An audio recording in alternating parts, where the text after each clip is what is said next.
देख रहे हैं मुंबई मेट्रो ब्रेकिंग न्यूज। स्तनाच्या कर्करोगाच्या रुग्णांच्या तब्येतीत झपाट्याने सुधारणा। ऑन्कोसर्जननी रोबोटिक शस्त्रक्रियेद्वारे कमी इन्व्हेसिव्ह पद्धतीने ब्रेस्ट रिमूव्हल केले। अपोलो हॉस्पिटल्सने स्तनाच्या कर्करोगाने ग्रस्त असलेल्या रुग्णांवर यशस्वी उपचार केले। उसके रिस्क फैक्टर्स होते हैं मॉडिफाइबल और नॉन मॉडिफाइबल। नॉन मॉडिफाइबल जो होते हैं जिनका हम कुछ कर नहीं सकते हैं, एक होता है एजिंग, जैसे हमारी एज बढ़ती है कैंसर का रिस्क बढ़ता है। दूसरा होता है महिला होना, आपके ब्रेस्ट बड़े होते हैं रिस्क बढ़ता है। तीसरा होता है आपकी फैमिली हिस्ट्री या जेनेटिक्स, जो सिर्फ 10% केसेस में जेनेटिक्स का कोरिलेशन होता है। फिर होता है non modifiable risk factors. Modifiable होते हैं जो आप चेंज कर सकते हैं, जो लाइफस्टाइल रिलेटेड होते हैं। पहला बच्चा 30 के पहले होना, 1 साल के लिए ब्रेस्ट फीडिंग करना, ओबिसिटी या वेट गेन नहीं होना, ये बहुत बड़े फैक्टर्स होते हैं। जितना हमारा वज़न बढ़ता है मेनोपॉज के बाद, हमारा रिस्क इंक्रीज़ होता है। कैंसर क्या है कि आपके बॉडी के नॉर्मल सेल्स किसी वजह से चेंज हुए हैं और बॉडी के कंट्रोल से निकल गए हैं, इसीलिए कोई गांठ बनती है और फिर वो पूरे बॉडी पे उसका जोर पड़ता है।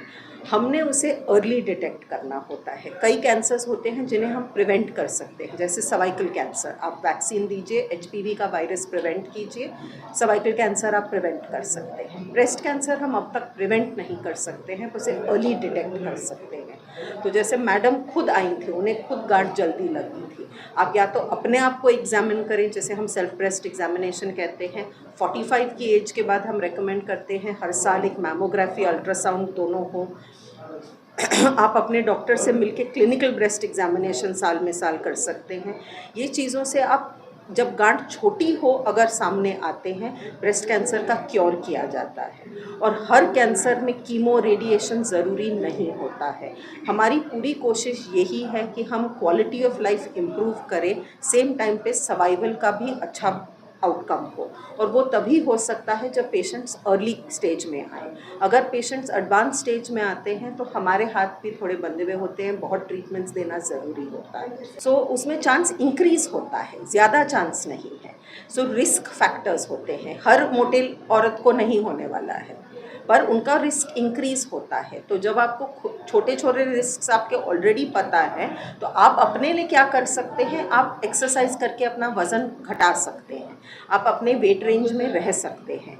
आप ये चीज़ें करें और अपने आप को एग्जामिन करते रहें, ताकि अगर कोई गांठ हो आप उसे अर्ली डिटेक्ट कर पाएँ। मेरा अपील बस इतना होता है, डरिए मत, जो होना है वो होगा, पर जितना आप अपने जो ब्रेस्ट का हेल्थ अपने हाथ में लेते हैं, आप अपने लिए आगे आते हैं, उतना हम आपके लिए कर पाते हैं। एंडोमेट्रियम कैंसर जो होता है वो इतना कॉमन नहीं है, फॉर्चुनेटली उसका रिस्क थोड़ा कम होता है। पर एंडोमेट्रियम कैंसर अगर पेशेंट्स को मेनोपॉज के बाद ब्लीडिंग हो रही हो या पीरियड्स बहुत हैवी हों जो बिल्कुल कंट्रोल नहीं होते हैं, तो रिस्क होते हैं और उसका टेस्ट किया जाता है। सबसे कॉमन कैंसर्स महिलाओं में ब्रेस्ट और सर्वाइकल कैंसर होते हैं। नमस्कार, मी डॉक्टर भूषण साखरदांडे। मी मुलगा आहे, माझी आई आहे मिसेस प्रमिला साखरदांडे। ह्यांची सर्जरी झाली ब्रेस्टची।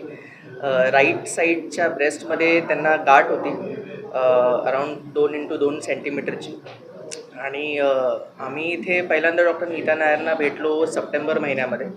आणि ॲज प्रत्येक पेशंटचं असतं तसं की गाठ म्हटली की एक येतं की बाबा नक्की ही गाठ नॉर्मल आहे का कॅन्सरस आहे आणि काही। आम्ही बायोप्सी करून बघितली तर त्याच्यामध्ये कॅन्सर असण्याचे चान्सेस आले। त्याला इन्व्हेसिव्ह डक्टल कार्सिनोमा असं शब्द आहे, बायोप्सीवर आला। मग आम्ही नीता नायरकडे गेलो आणि कन्सल्टेशन केलं की नक्की आपण याचं प्रोग्रेस करायचं कसं।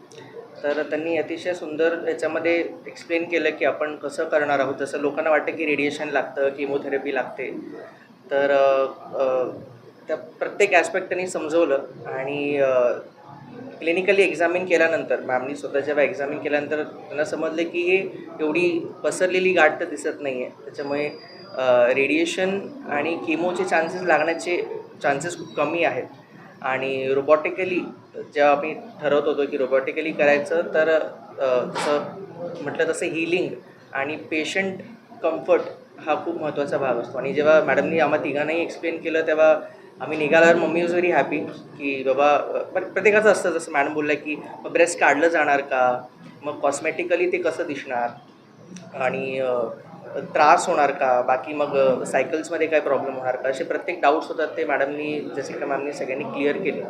आणि तरी जसं आम्ही ॲडमिट झालो वेनसडेला आणि एक दिवसाची सर्जरी करून आम्ही लगेच दुसऱ्या दिवशी फ्रायडेला आम्हाला डिस्चार्जही मिळालं. आणि आता तुम्ही बघू शकता म्हणजे आता जस्ट 1 मंथच झालं आहे. आता 15 ऑक्टोबर आहे, 11 सप्टेंबरला सर्जरी झालेली. तर जस्ट 1 मंथमध्ये असं बोलू पण नाही शकत की एवढी मोठी ब्रेस्टची सर्जरी झाली. तर एक शॉर्ट स्टोरी होती. ते तर आहे, पण घाबरायला सगळ्यांनाच होतं. कारण कसं आपल्याला स्वतःलाच जाणवते आता की पहिला घाबरलो आता नाही, पण ते आपण दुसऱ्याला नाही सांगू शकत या गोष्टी, कारण ती परिस्थितीच खूप छान केलं. मी खूप आनंदी आहे त्याच्यावर. म्हणजे पहिल्या दिवशी त्यांनी जे समजवलं मी घरी जाऊन खूप रिलॅक्स झाले.